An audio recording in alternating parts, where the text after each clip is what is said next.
欢迎收看《寰宇全世界》，带您走进全世界。全球各地的观众朋友，大家好，大家平安，我是何荣。两岸大事国际焦点深度剖析，打开视野。透过 YouTube 收看朋友，请您帮我们按赞、订阅、加分享，动动手，开启小铃铛。也欢迎您告诉我们在哪个城市打卡收看。当然，欢迎大家多多的表达您的观点与意见。好，来欢迎今天的三位来宾。首先是前立委雷宪，倩倩好。主持人好，观众朋友大家好。另外，中华战略学会资深研究员张金大哥。主持人好，各位观众大家好。还有台科大机械工程系助理教授黄忠仁老师。何荣好，各位观众朋友好。好，今天跟三位老师带着大家先从中日最近的这个争议到目前为止争议风波还未平息。我们看到主要是日本首相高市早苗，他最近看起来他的立场有稍微放软也放缓，但是呢都是透过周边的人在讲话，所以呢中方目前的态度还是非常的强硬，而且特别讲到了用敷衍这两个字来形容啊。当然这个外交的战局呢，也就扩大到了军事的层面。日本海上保安厅跟中方的海警呢，都分别证实了中日两国的公务船在2号凌晨的时候呢，在钓鱼台海域爆发新一轮的对峙。那么法新社跟共同社都有报道说，有2艘中国大陆海警船在2号的凌晨呢，先后驶入了钓鱼台周边的日本领海。那这2艘搭载着机关炮的中方公务船，试图接近一艘叫做瑞宝丸的日本渔船。日本巡逻船呢就要求中方的公务船赶快的驶离领海，但中方的船只一直到清晨5点10分左右才驶离现场。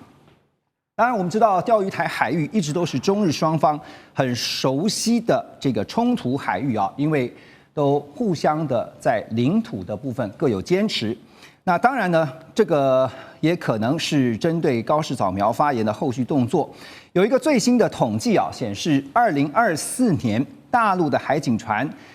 有355天都把这个船舰开到了钓鱼台列屿，这个具有主权争议的周边海域。当然，因为事涉国家主权争议所以中日双方的这个海上默契倩姐认为，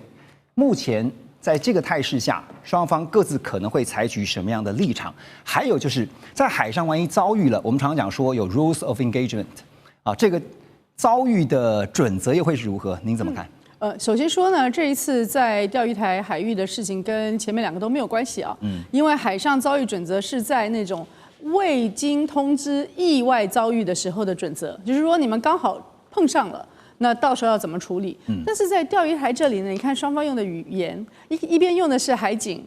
保安厅，另外同一时间又讨论到了领海2字。是，所以讨论到领海的时候呢，当然就涉及到国家主权。涉及到国家主权，就是说日本曾经要把钓鱼台国有化，他们称为尖阁诸岛，可是中国从来没有认。事实上呢，我要告诉台湾的观众朋友，我们也不可以认的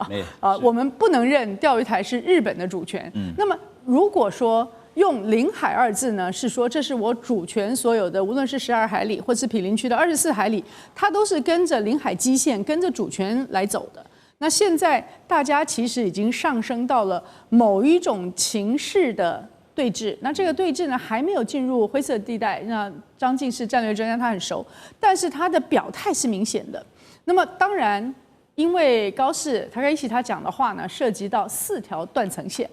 第一条呢，是在甲午战争之后，以卫割台，一直到2次世界大战之后，才归还中国的这个历史的断层线，中间有巨大的人员伤亡、国家的屈辱等等等等，这条断层线是大的。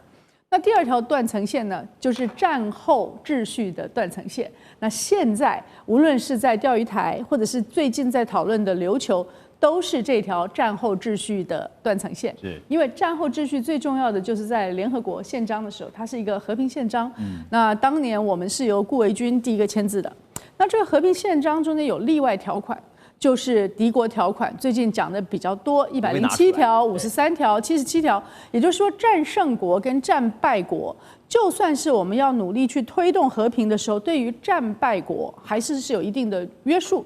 并且呢，在敌国条款里面是用的是 regional 就是每个区域各自有它的平衡力量。所以欧洲当然就是对德意的平衡力量，亚洲呢就是对日本的平衡力量。对，并且在的77条里面还有讲到关于托管这一类的领土。所以今天为什么讲琉球？讲琉球就是美国把琉球的管辖权交给日本，其实是没有经过正当程序的。因为在过程中呢，美国原来就是在琉球有非常庞大的军事布局，现在比以前更多啊，大概70%的军事布局是在琉球以及在更前面的先烈诸岛开始。你看他们大陆是。我们是称先烈诸岛，他们是称为先岛诸岛，就开始有一系列的布局。但是如果你仔细去看的话，中国大陆难道不是好整以暇的已经在这边等了吗？因为战后秩序不可以动，这个是从今年一系列庆祝了抗战胜利、台湾光复、世界反法西斯战争胜利的时候，反复在陈述的一个叙事。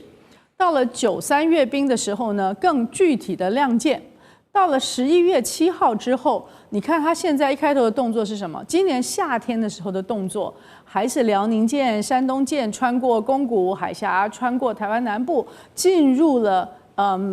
八重山群岛以南的这个部分啊。那甚至呢，他也去绕了冲之鸟附近。也就是说，我不认你用冲之鸟礁当成岛划的那个专属经济区，也就不认。日本的大群岛国家的概念，对，更就不认日本在这个大群岛国家之内所有的海域是内水的这一系列的叙事。那么到了11月7号之后，相反的，你看到的是更明确的亮剑，每一个战区具体的说完全准备好，并且它的演习是在黄海、渤海，用的地方是刘公岛，大家都知道，那就是最重要的。甲午战争的时候，北洋海军大溃败的那个地方啊。最近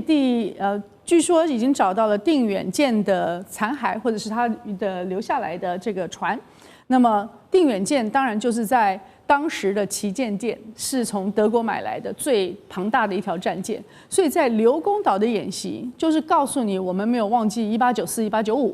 另外，如果你仔细去看的，不认钓鱼台，就是说。在钓鱼台这里呢，东海的专属经济区，日本从2021年就开始争执，说底下的石油天然气要去跟中国大陆平分秋色，或者是共享利益的这个部分呢，也不认。因为若是没有了钓鱼台，你从琉球群岛这里是没有办法跨上大陆礁层的，你没有大陆礁层底下的专属经济区的权利。对，所以说，一个是历史上。一个是地理上、地质上的专属经济区，另外呢，也直接的去挑战了日本长期处心积虑经营的大群岛国家的边界，所以这些呢，都会对于中国跟美国现在正在进行的再平衡产生冲击，并且呢，他们会用台湾、用两岸。作为未来冲击的攻击点，所以如果观众朋友看到12月5号美国所发布的 NSS 啊，就是它的新的国家战略里面呢，你就发现它开始有了一个重新去部署第一岛链，并且非常具体的把台湾作为它岛链部署的核心，要求附近的这些同盟国，包含了像澳洲啊，都要增加军费以外呢，也把在这个台湾海峡发生了可能的事情。作为它很重要的战略上面的分界点，所以我觉得我们一定要问一句话，就是台湾有事到底是对谁有好处？台湾有事到底对谁有好处啊？因为我相信刚刚提到1895年的甲午战争哈，水军就海军出身的靖哥一定熟知这一段历史。那刚才倩姐特别提到说，现在感觉上哈拉到了一个接近主权的一个争议的层级哈，当然现在也在挑战的是战后的秩序，这个秩序不是说变就能变的，所以大家现在也在看的就是说，因为高市早苗目前为止他没有亲自针对当时在国会当中他被询所回答的那段话，再有任何的一些澄清也好、解释也好，都是透过旁人。接下来这个争议，目前为止中方是说敷衍，怎么解决？就是敷衍啊，因为那个毛宁老早就讲过，就是你要回到那个中日关系的4个文件，他只要把那个文件拿出来，然后照了照念，这个事情就落幕了。他在那边讲啊，没有改变，然后我这个东转西转，这都闪烁其词。但我还是接一下倩姐刚刚所讲的，就是说海上未预期相遇准则 CUES 啊，就是 Code of the Unplanned Encounters at Sea。基本上来讲是不适用于这个钓鱼台海域，那个是说其他的，这个是摆明了大家就要在那边渡上。对，而且呢，这个相互的对视其实根本就是家常便饭。但是我要在这边特别讲，其实这个日本方面好像是在政治层面想要讲降温什么什么，但小动作不断。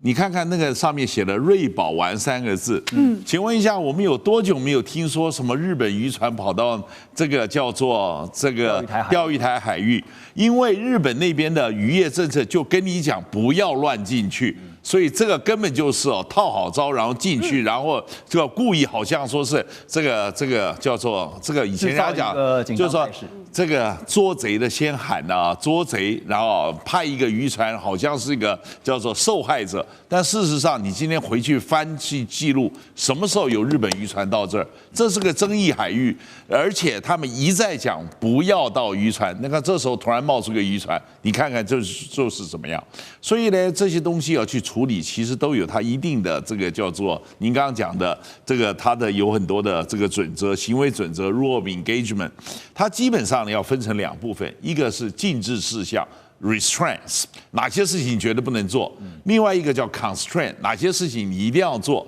一定要做照相、录音知道你是在怎么做。然后呢，灵机应变，绝不多话，而且所有的台词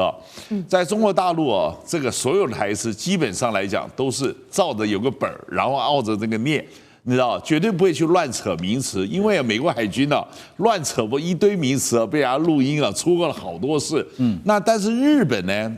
他很刻意的，就是在用这个叫是中文在那边念，而且它是中文是录音版，而且它都是用我们讲说国际的就是说紧急通话频道 Channel 16，让人来做，也就是大家都希望在国际的这个就是这个叫无限空间马可尼的无限空间之中这个里头留下这个记录。那其实照这样来讲，这个事情根本对事是家常便饭，只是从这个渔船的现身，你就知道这是一个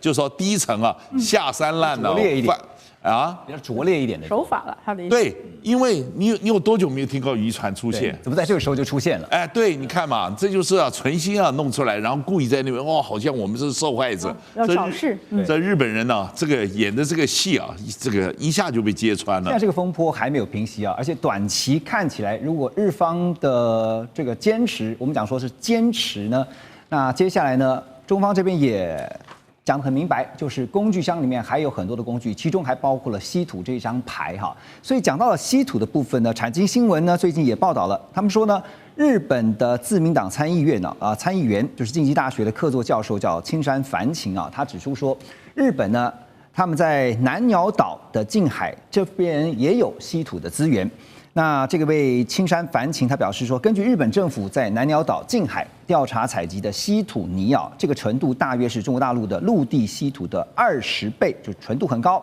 确认是存在像是铜、锌等金属成分的海底热液矿床。另外呢，因为这个日本的领海还有专属经济海域总面积是在世界排名第6所以日本是一个隐形资源大国。讲这番话无非就是要告诉中国大陆说，稀土不会造成我们的辖制，但真的是如此吗？我请教一下黄老师，因为讲到了稀土，我们曾经就讨论过非常多次从稀土你找到了矿产到开发，最后其实最困难的是提炼到变成成品这个都是旷日费时的。现在讲说我有资源，但是到最后变成了成品，要花多久时间呢？这是一个还蛮有意思的话题，就是其实众所周知，这个日本早期在人造磁石上面的造诣是非常深的，那所以他们其实很早期就有布局这个方面的一些议题，包含在材料的提纯。那我举个例子来讲，像在日本的秋田大学，他们有所谓的矿山学院，然后还有到那个日本东北大学的多元物质科学研究所，他们也有专门的研究室。是在做这些所谓的矿山与矿物的提纯的。那这个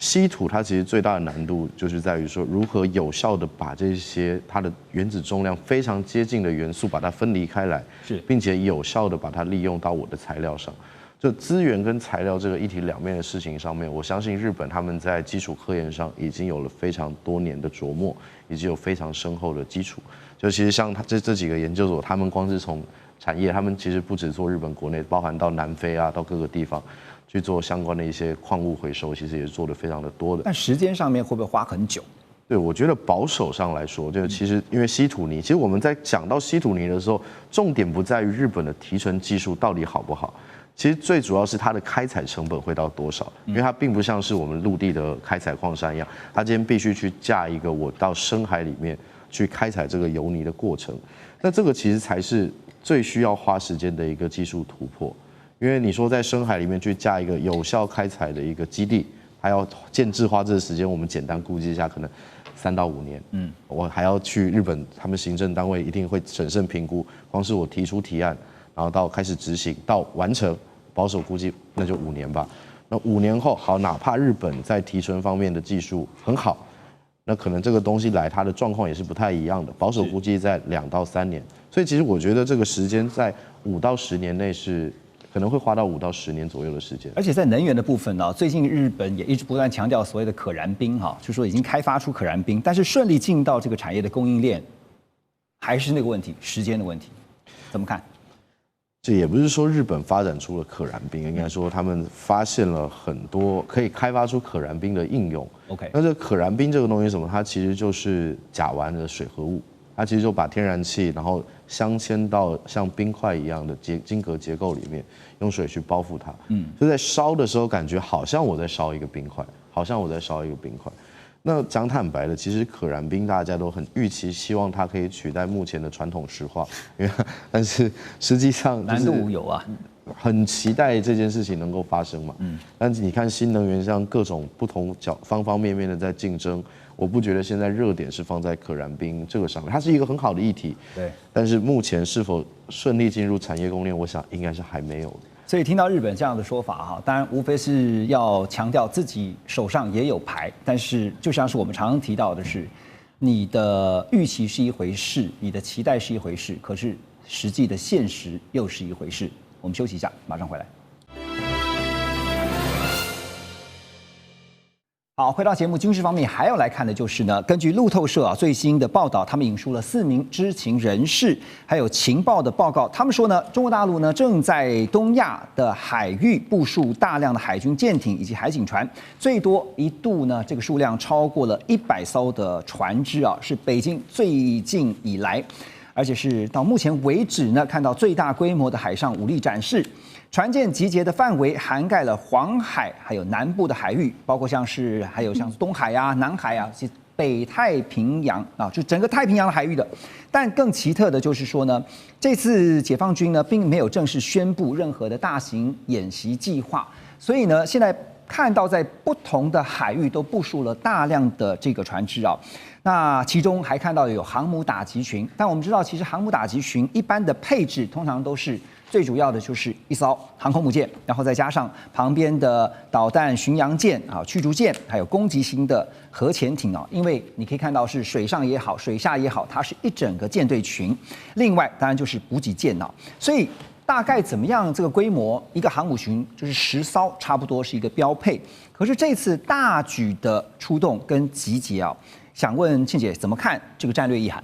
我觉得我们传统的航母打击群啊，张静老师也很熟，就是以美国的概念呢，它是要远方投射武力的，所以它整个航母打击群的配置，我们的理解里面都是那种前面有核潜艇，然后后面中间有巡洋舰、护卫舰，最后有油电的还有弹的补给，它是这么一个远远的，就你出去以后可以替代基地的功能，因为海军是个基地军种。但是我认为我们现在看大陆的航母打击群，它会非常非常的灵活，因为它很多地方呢都是十分近岸的啊。另外呢，还有像076啊、055啊这些单独的就可以成为一个小的舰队群，5、6艘出去，它就有非常庞大的打击能力。因为现在他们有待查。现在无论是武器，或者是它的续航力，或者是它整个的作战的方式，都跟我们传统看到美国的航母打击群不太一样啊。所以首先说这个，那如果我们看最近所发生的行动呢，其实还不完全是最近，从5、6月开始就有很多的行动，尤其是日本，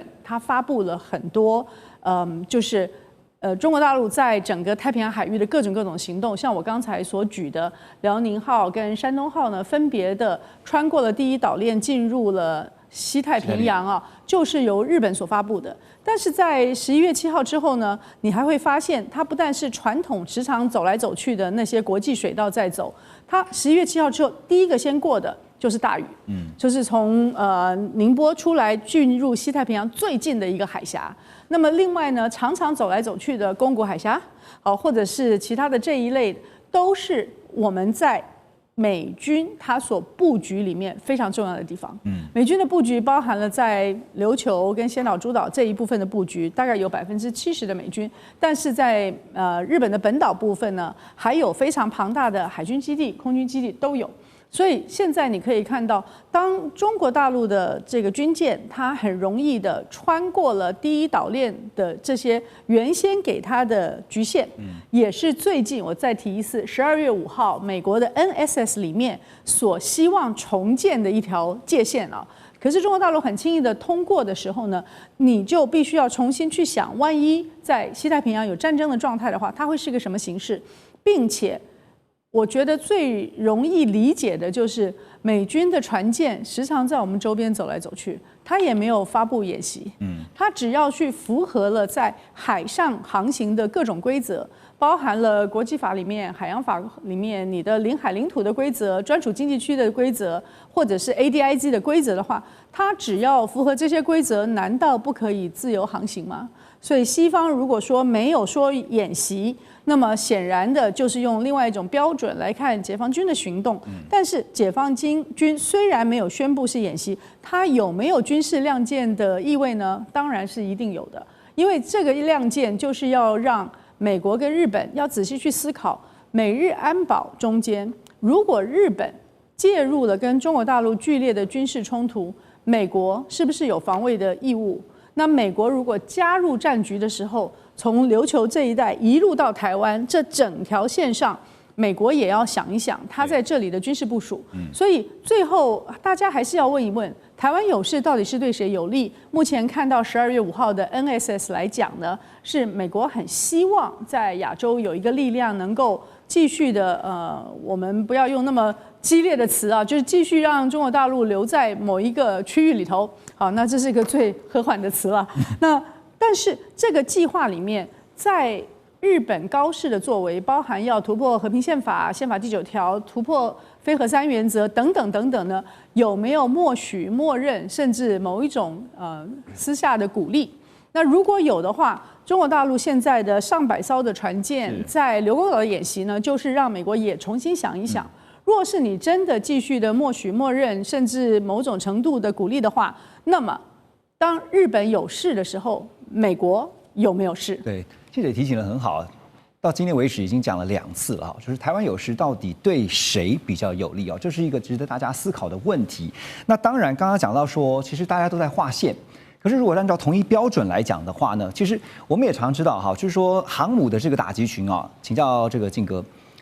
中方的航母打击群当然就是参考美方的，但是您觉得在整个航母打击群的这个编制啊，或者说在每一次，包括这一次特别大举的出动哈，它相同跟不同的地方，特别你有观察出什么吗？我觉得这个我要浇一个冷水，我觉得大家被一个别太紧张。不是，我们被一个出口转内销的这个就是政治操作新闻给误导。这个12月4号这个就是5点5分的下午这个下午3点5分，《自由时报》抢先报道路透独家，然后有100艘船什么什么这个大举出动。路透社呢到这个3点11分才贴出来。你知道《自由时报》的翻译版比路透社的原版还出来，你就知道这个基本上是这个出口转内销，而且讲的4个情报的来源永远就是匿名，这个是标准的，就是说配合绿营去营造声势的这种叫做这个操作手法。我来跟各位报告一下，假如有这么多的船出来这个运作，基本上来讲。没有任何涉及演训的通报吧，没有任何这个飞航的安全的通报吧，对不对？所有这些这个就是船讲了说是从北到南，他们其实都很靠近港口所以呢，我们呢就去这个仔细去查一查大陆上相关的这个网络以及新闻报道，我们很快都注意到，事实上这个时候就是所谓的岁末冬操啊，就是岁末的时候，它有一个冬操叫什么？叫做压力测试。它最主要呢不是操那个船出来3天在近海那边做操演，也不会做很困难的科目。对这些航母战斗群也是在周边活动，也不会走很远。但是呢，它3天之后回到港里。这时候真正好戏要上演了。为什么？因为所有船都要加油、加水、加菜、挂弹、上弹，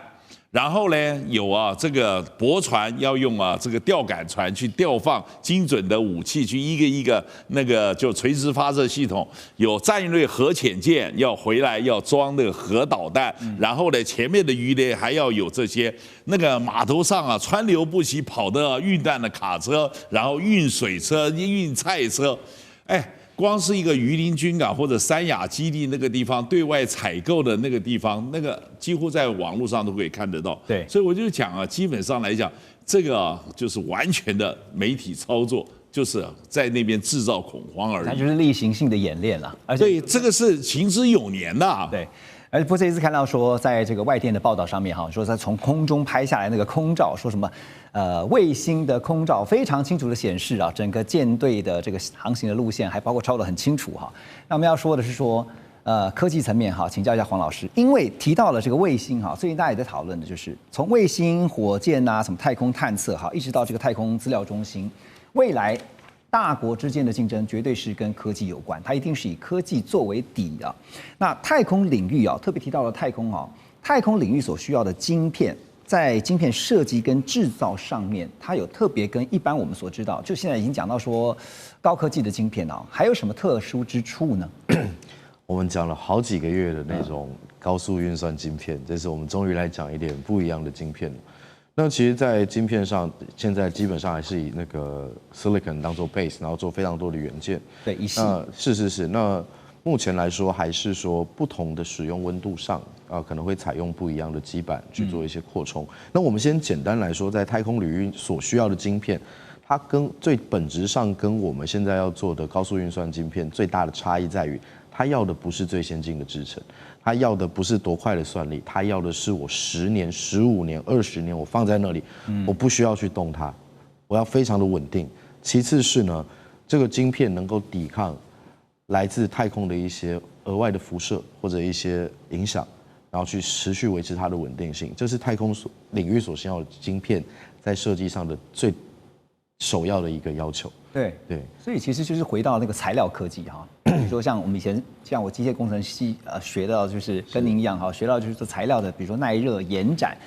特别您刚刚点到一个重点，在太空上面使用这个晶片，它必须要耐久